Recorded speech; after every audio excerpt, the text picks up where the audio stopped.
The Chargers just signed JK Dobbins, and this means a couple of things to me. There's actually a lot to talk about with this move, but let me just get this out of the way first. We are becoming the Baltimore Chargerines, with all of these Baltimore Ravens and Michigan Wolverines coming to play for the Chargers. So make sure to like and subscribe if you do enjoy this content, bro. It helps me out so much. And let me start off with what JK Dobbins brings to the Chargers, because JK Dobbins actually fits really well into this backfield alongside a guy like Gus Edwards. He is shifty. He's a change of pace guy who can make one cut and just boom, run straight down the field.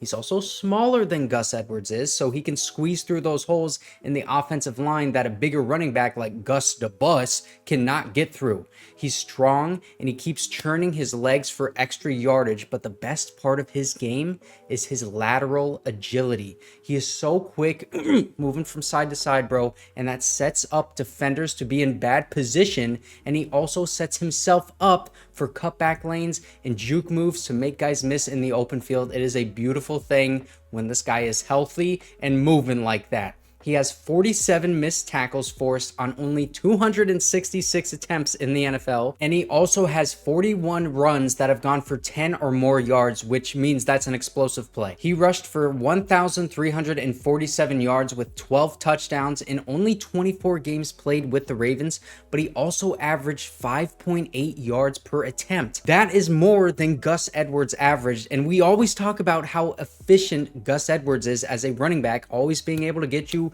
those 2, 3, 4 yards when you need it. And JK Dobbins actually averaged more yards per attempt. So now we have two running backs that basically every time you hand them the ball, you have a good chance at getting about 5 yards a pop. Nobody averaged more yards per carry than JK Dobbins these past 4 seasons, even though he has not been able to stay on the field consistently. And that is his biggest concern. He has struggled with injuries his whole career, even going back into high school, man. He had a leg fibula fracture, so that's a broken leg, which caused him to miss his whole senior season of high school.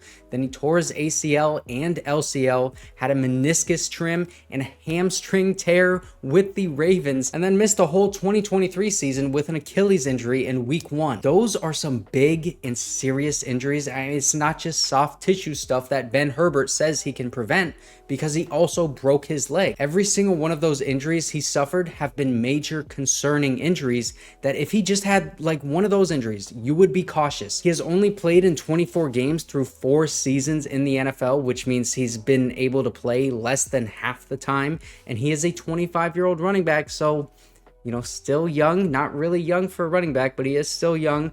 And with all of these injuries under his belt already, you have to question whether or not he can stay on the field. But he has come to the right place, because if Ben Herbert cannot get him healthy and playing on the NFL field, then I don't think any other NFL team is going to be able to keep him healthy. So I think it's a really good decision for JK Dobbins to sign with the Chargers. And also the Chargers, it's a good decision to sign him because this is going to be a low money deal, a 1-year contract, and it's not going to affect the comp pick formula, because I would assume that the money is under $2 million. Anything under $2 million, it's not going to affect the comp pick formula. But let's start talking about that, because that is why I actually thought this is really interesting, because they made this move 1 week prior to the draft. So I think possibly the Chiefs, which is the other team that JK Dobbins was visiting, maybe the Chiefs were kind of putting pressure on him, trying to get him to sign with them.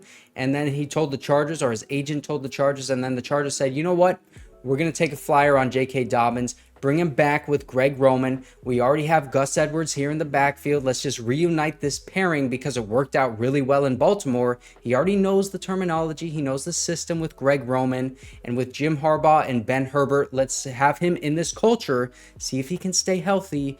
Not going to affect the comp pick formula, like I said, even though it is a pre-May 2nd signing. Anything after May 2nd, you can sign a free agent. It does not affect the comp pick formula. And it's also really interesting to me because I actually did not expect the Chargers to sign JK Dobbins, because I thought that they were kind of fine with this running back room the way it is now, and then they were going to address that position in the draft. Now, don't get me wrong. The signing of J.K. Dobbins, it does not mean that they're not going to draft a running back. I don't think that changes anything.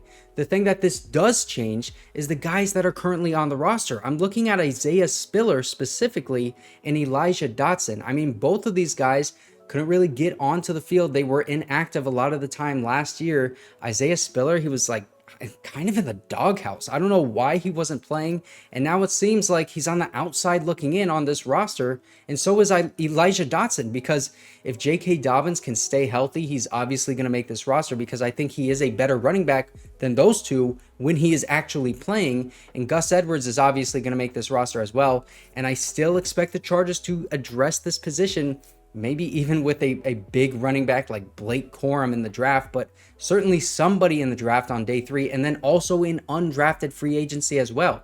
Because we always get undrafted free agent running backs. The Ravens always get undrafted free agent running backs. I mean, Gus Edwards himself was an undrafted free agent that Joe Hortiz found and got onto the Ravens. Elijah Dotson was an undrafted free agent this past season. I'm just concerned with the running backs that we have in this room right now with Gus Edwards and JK Dobbins, and then the guys that are going to come in after the draft. Is there room for Isaiah Spiller still on this team and Elijah Dotson? I mean, another thing to note here is that like Isaiah Spiller was on the outside looking in, and I don't really know why Isaiah Spiller was always like a healthy scratch. He only played in 15 games in these past 2 entire seasons, and he's a 4th round pick. Elijah Dotson was even playing over him at times this past season when Isaiah Spiller was a healthy scratch. And maybe it's because of his special teams play, because Elijah Dotson and Joshua Kelly were both playing on special teams. I don't recall really ever seeing Isaiah Spiller on special teams, so maybe that has something to do with it. And then also it is worth noting, Ryan Ficken, the special teams coach last year, he is still the special teams coach this year. So if they want a running back in that backfield that can also play special teams, I actually think Elijah Dotson might have a better chance at making the roster over Isaiah Spiller at this point. And another big thing that this tells me is that you cannot underestimate the Jim Harbaugh and the Joe Hortiz connection, because now we have seen 5 signings in free agency